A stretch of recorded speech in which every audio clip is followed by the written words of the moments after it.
आदाब, कैसे हैं आप? उम्मीद है अच्छे होंगे। अल्लाह ताला आपको अच्छा और खुश खुरम रखे, हमें भी अच्छा रखे और फलता फूलता रखे आपकी ताउन से, आपकी दुआओं से। नाज़रीन, आज भी एक तो वो आपको याद पता है पाकिस्तान के बड़े मसाइल में आज ज़रा अदारों की कारकर्दगी के हवाले से कुछ ताकत का नशा भी है। पुलिस की परफॉर्मेंस है। एक वाक़या हमने आपको पिछली नशिस्त में बताया था सिंध के हवाले से। यहाँ की भी बात कर लेते हैं। अडयाला जेल के हवाले से एक वाक़या गुज़िश्ता रोज़ रूनुमा हुआ, उस पर थोड़ी बात करेंगे नाज़रीन। उसके साथ साथ जुडिशल कमीशन में दिलचस्प सूरत हाल आज रही। जस्टिस मंसूर अली शाह ने गुज़िश्ता रोज़ ख़त लिखा था, उनका मौक़िफ़ तो सबके सामने है, लेकिन आ, आ, क्या कहते हैं वो, आज उन्होंने क्या कहा, इस पर बात करेंगे। फिर सिविल नाफरमानी की तहरीक आ रही है, तौबा तौबा, बहुत मुश्किल काम हो जाएगा, मुल्क को बड़ा नुकसान होगा। ईंट से ईंट बजाई जाने की कोशिश की जा रही है, किसकी, इस पे भी बात करेंगे। उसमें बुशा बीबी की अपीयरेंस और अडयाला जेल का मामला जो है वो तकरीबन सब कुछ शामिल है जो हलीमा खान साहबा ने आज ऐलान किया है। और फिर एक आध कुछ और ख़बर अगर वक्त बचा तो इंशाल्लाह आपको पेश करेंगे, लेकिन उम्मीद है एक छोटी सी खबर आपको देंगे, वजारत ख़जाना के हवाले से है। तो अब नाज़रीन आ जाते हैं ज़रा, फॉर्मेशन कमांडर्स की कॉन्फ्रेंस हुई गुज़िश्ता रोज़, और उससे पहले ये तासुर फैलाने की कोशिश की जा रही थी कि फ़ौज और इमरान खान के दरमियान मुज़ाकरात का सिलसिला शुरू हो गया। हम मुसलसल ये बता रहे हैं कि ये सिलसिला शुरू नहीं हुआ। ये सिलसिला के बहुत सारे वजूहात हैं। इस सूरत हाल की जो डायनामिक्स हैं वो रोकती है कि ये बज़ाहिर रास्त मुज़ाकरात हो जाए। दो तीन चीज़ें हैं। वो अगर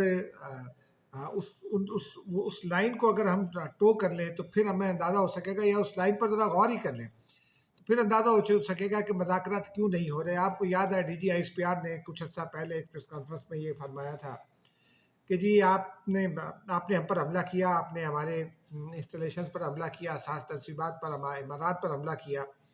9 मई पाकिस्तान के ख़िलाफ़ उनका कहना था कि साजिश थी। जाइए आपने आप आवाम से माफ़ी मांगिए, 9 मई की माफ़ी मांगिए, फिर हुकूमत से बात कीजिए। हम तो हुकूमत के मातहत हैं।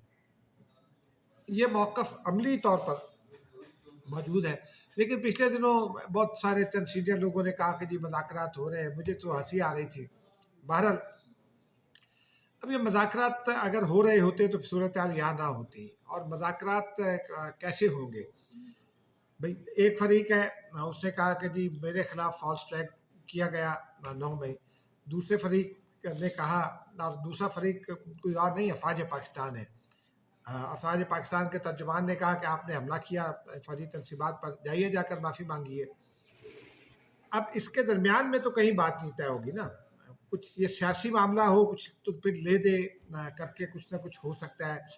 एक सेंट्रल पॉइंट पर पहुंचकर आप मामला तय कर सकते हैं, लेकिन ये मामला है रियासत और उसके अदारों पर हमले का, उसकी शिकायत का और उसके काउंटर एक शिकायत का। और उसमें जिसने हमला किया उससे माफ़ी भी मांगनी है, क्योंकि वो केस भी चल रहा है। और ये मामला नाज़रीन ऐसा है कि इसको तय किए बगैर बात आगे बढ़ नहीं सकती।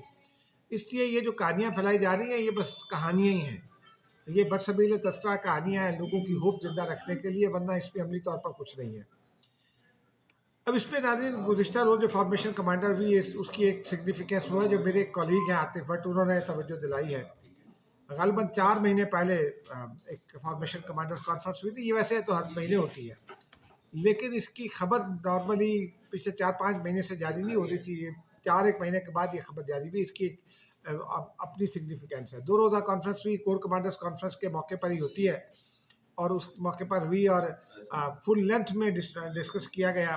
ख़ास तौर पर जो इलाकाई सलामती की सूरत हाल, बाकी पाकिस्तान को लाख खतरात, उनसे निपटने के लिए इक़दाम सब डिस्कस किए गए। लेकिन PTI का इस्लामाबाद पर ऑन स्लॉट और फिर इमारात पर हमला या इल्ज़ामात जो और पाकिस्तान के खिलाफ प्रोपेगेंडा जिसे कहा जा रहा है, वो तमाम का तमाम इसमें डिस्कस हुआ और बहुत ये वाज़ेह कर दिया।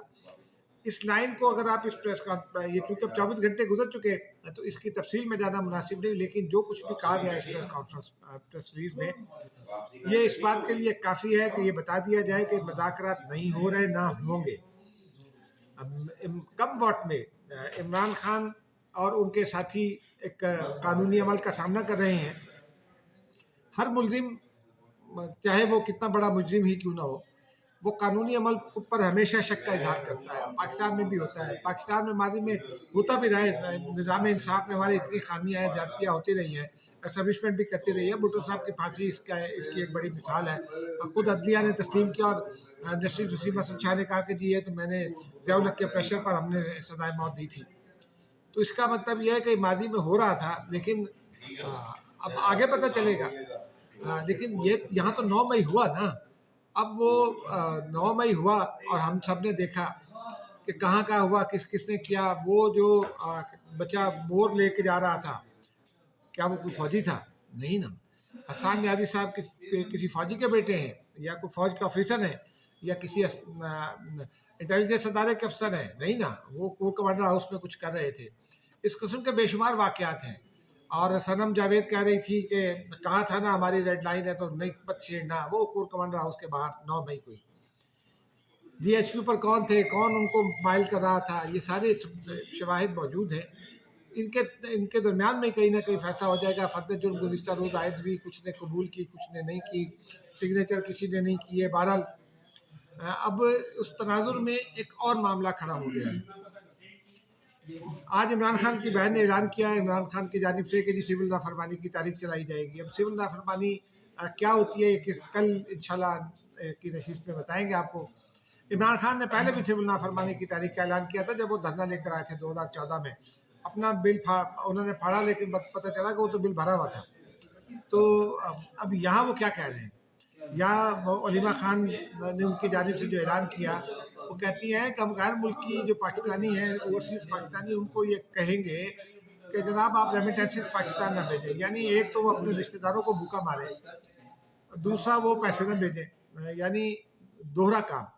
اگر وہ پیسے نہیں بھیجیں گے تو ان کے گھر کیسے چلیں گے؟ یہ بڑا امپورٹنٹ سوال ہے۔ علیمہ خان صاحبہ تو دولت مند خاتون ہے ماشاءاللہ، وہ عمران خان بھی دولت مند آدمی ہے، ان کو تو کوئی ضرورت نہیں پڑتی، لیکن جو غریب آدمی ہیں، جو مڈل کلاس آدمی ہیں، جن کے لوگ 1.5-2 لاکھ روپے کماتے ہیں بیرون ملک، خود بیچارے بھوکے رہتے ہیں، یہاں بھیجتے ہیں تاکہ گھر چلے، بہنوں کی شادی ہو جائے، کہیں پلاٹ ہو جائے، کہیں گھر کی تکمیل ہو جائے، باپ کا علاج ہو جائے، ماں کی آنکھیں نہیں لگ جائیں، انہی کاموں کے لیے بھیجتے ہیں نا، اور اکثریت ہے ایسی۔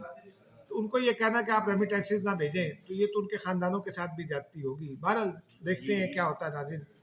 لیکن آج اسی تناظر میں وہ جو یہ معاملہ چل رہا ہے 9 مئی کے تناظر میں، اب عمران خان کی جانب سے انہوں نے یہ بھی مطالبہ کر دیا، علیمہ خان صاحبہ نے، انہوں نے کہا کہ عمران خان نے 2 مطالبات کیے۔ ایک تو انہوں نے 5 چیزیں رکھی، وہ جو کل بھی آ چکی ہیں مارکیٹ میں، تو وہ کہتے ہیں کہ جناب یہ ہو رہا ہے، ریاستی ادارے ہمارے ساتھ دہشت گردی کر رہے ہیں، فلاں کر رہے ہیں، وہ ان کی اپنی رائے ہے، لیکن وہ یہ کہتے ہیں کہ جی ہم مذاکراتی کمیٹی بنا دی ہے عمر ایوب کی سرکردگی میں، تو بات مانے ہماری، مذاکرات کرے اور مذاکرات کو کامیاب کرے، مثلا ہمارے لوگوں کو چھوڑ دیں، اچھا جی ٹھیک ہے، اور وہ جو آئینی ترمیم ہے اس کو واپس لے لیں، اچھا جی وہ بھی ٹھیک ہے، اور یوں کر دیں وہ کر دیں۔ 2 مطالبات کے نام پر کافی ساری چیزیں انہوں نے رکھ دی ہیں، اچھا جی ٹھیک ہے، کہتے ہیں یہ مانیں گے تو بات آگے بڑھے گی، ورنہ ہم سول نافرمانی کی تاریخ شروع کر دیں گے۔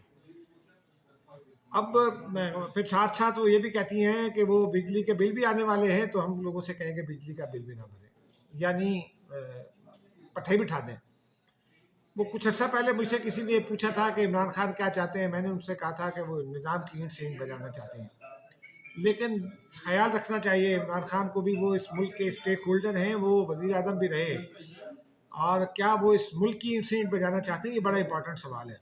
اب دیکھتے ہیں کیا ہوتا ہے۔ لیکن ناظرین، آج بشرا بی بی اسی تناظر میں پیش ہو گئی، اپیئر ہو گئی وہاں پشاور میں، 1 کروڑ روپے کا چیک بھی دے دیا کسی ایک شہید ورکر کو، اور انہوں نے کہا میں بھاگنے والی خاتون نہیں ہوں، میں تو 12:30 بجے اکیلی تھی، 12:30 بجے ہم بھی تھے بلو ایریا میں، کوئی نہیں تھا، مانا بشرا بی بی تھی نہ ان کی گاڑی تھی۔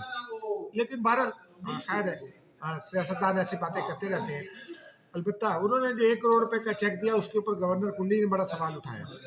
انہوں نے یہ کہا کہ کیا یہ صوبے کی رقم پی ٹی آئی ورکرز کے لیے شہید ہو گیا، لیکن انہوں نے کہا باقی जगहों पर जो शहीद हुए, वो जो पुलिस वाला शहीद हुआ क्या अली अमीन गंडापुर, उसको भी 1 करोड़ देंगे, बुशा बीबी देंगी। लेकिन इससे भी ज़्यादा इंपॉर्टेंट बात उन्होंने कही, उन्होंने कहा कि रोज़ाना की बुनियाद पर तालिबान के हाथों खैबर पख्तूनख्वा के लोग शहीद हो रहे हैं, क्या उनको 1-1 करोड़ रुपए दिए जा रहे हैं, क्या उनको देंगी 1-1 करोड़ रुपए? ये बड़ा इंपॉर्टेंट सवाल है नाज़रीन, लेकिन खैर इस पर कोई जवाब कहीं से नहीं आ रहा। अब देखते हैं आगे क्या होता है, क्योंकि हुदूद दिल्ली दूर है, 1 करोड़ रुपए वो देंगी, अपीयर वो हो नहीं रही अदालत में। आज भी अदालत में वो प्लीडर उन्होंने भेज दिया, लेकिन जज साहब ने कहा कि कानून 540A पाकिस्तान पिनल कोड का है, ज़ाब्ता फौजदारी जिसे कहते हैं, उसमें 540A ये कहता है कि अगर मुलजिम अदालत में अपीयर ना होना चाहे तो अपना प्लीडर मुकर्रर कर सकता है, लेकिन वो अदालत में आकर करेगा। तो जज साहब ने उनको बताया कि बुशा बीबी ले आए, बुशा बीबी आ जाए तो फिर वो प्लीडर मुकर्रर करते हैं, वो नहीं आ रही। बहरहाल अब देखते हैं क्या होता है। लेकिन नाज़रीन इस दरमियान में एक और मसला भी कल खड़ा हो गया था, बड़ी बगलें बजा रहे थे कुछ दोस्त। जस्टिस मंसूर अली शाह साहब ने खत लिख दिया था, और उस खत में उन्होंने कहा मुझे तो हैरानी हो रही है कि आईनी बेंच बैठ गया, ये कैसे बैठ गया, ये फलां हो गया, ये फलां हो गया। उन्होंने फरमाया था चीफ जस्टिस के नाम अपने खत में कि जी मैंने तजवीज़ किया था, मैं तजवीज़ करता हूँ कि जी फुल कोर्ट बुलाया जाए और उस पर 26वीं आईनी तरमीम का मामला टेकअप किया जाए, उससे पहले आईनी बेंच नहीं बनाया जाए, और फुल कोर्ट जो है वो देखे कि ये क्या हो सकता है, और सुप्रीम जुडिशल काउंसिल देखे कि ये इस पर सुप्रीम जुडिशल कमीशन देखे कि ये क्या हो सकता है। आज उसका इजलास था, मंसूर अली शाह साहब भी मौजूद थे। उन्होंने कहा जी मैंने तवज्जो दिलाई थी। चीफ जस्टिस साहब ने उनको बड़ा दो टोक जवाब दिया, और बहुत ही आईनी और कानूनी जवाब है। उन्होंने कहा कि सुप्रीम जुडिशल काउंसिल का ये स्कोप नहीं है कि वो 26वीं आईनी या किसी भी आईनी तरमीम पर बात कर सके। अब तो आईनी तरमीम में जो आईनी कमेटी कायम हो गई है वही बताएगी कि कौन सा मुकदमा कहाँ जाएगा, और अब हम कुछ नहीं कर सकते। और वैसे भी आईन पाकिस्तान में आर्टिकल 236 पे ये लिखा हुआ है कि या 239 है, 236 है या 239 है, उसमें ये लिखा हुआ है कि आईनी तरमीम किसी अदालत में चैलेंज नहीं हो सकेगी, पार्लियामेंट बनाती है। लेकिन आप चाहते हैं कि आप पार्लियामेंट से सुप्रीम हो जाए, तो फिर आप ऐसे खतूत दिखते हैं, आप जज रहे हैं। और साथ उन्होंने ये भी फरमाया कि उस अपने खत में उन्होंने फरमाया था कि चारों तरफ से तमाम स्टेक होल्डर जो है वो इसके खिलाफ दरखास्तें लेकर अदालत में मौजूद है। तो भाई अगर 5,000 दरखास्तें भी फर्ज कीजिए आ जाए, 5 लाख भी आ जाए, तो क्या जो कानून पार्लियामान बना चुकी है उसको ख़त्म किया जा सकता है? नहीं। आईनी तरमीम को ख़त्म किया जा सकता है? नहीं। उसका तरीका वही है कि पार्लियामान में वापस जाना पड़ेगा, पार्लियामान के ज़रिए ख़त्म करना पड़ेगा। अदालतें आईनी तरमीम को स्ट्राइक डाउन नहीं कर सकती अनटिल एंड अनलेस के वो फंडामेंटल जो स्ट्रक्चर है आइन का उसके खिलाफ ना हो। मिसाल के तौर पर वो अगर ये कानून या आइन बना तरमीम के ज़रिए कह दिया जाए कि जज जो है फ़लाँ फ़लाँ फ़ैसला नहीं दे सकता फ़लाँ फ़लाँ मामले में, तो वो अदलिया की आज़ादी के ख़िलाफ़ है, वो फंडामेंटल स्ट्रक्चर जो आइन का बुनियादी ढांचा उसके ख़िलाफ़ है। ये क्या बात हुई कि जनाब वो पार्लियामान ने कानून बनाया, 50 उसके खिलाफ दरखास्तें आ गई हर तरफ से, तो जनाब उसको ख़त्म कर दे, ये नहीं हो सकता।